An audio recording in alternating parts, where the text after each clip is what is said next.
Have you ever cut corners on something to save money and then end up regretting it? In tonight's Don't Waste Your Money report, the money-saving myths that can actually cost you more in the long run.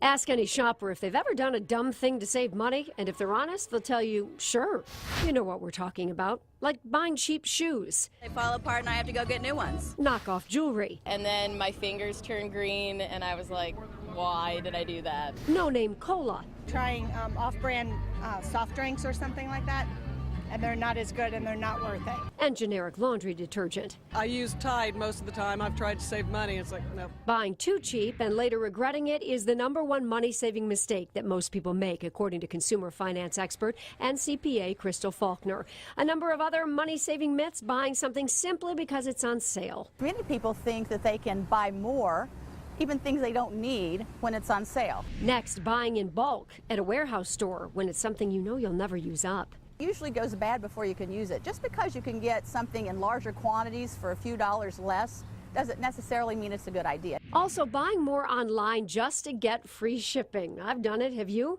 Then there's your savings. A common mistake, Crystal says, is keeping too much money in a low-paying savings account, earning little to no interest.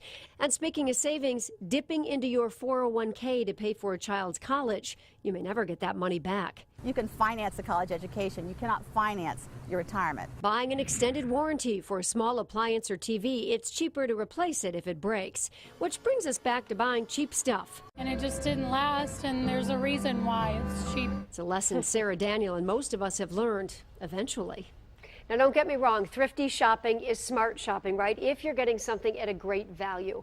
But too often the cheap stuff is just cheap. And if you want it to last a long time, you certainly may be disappointed.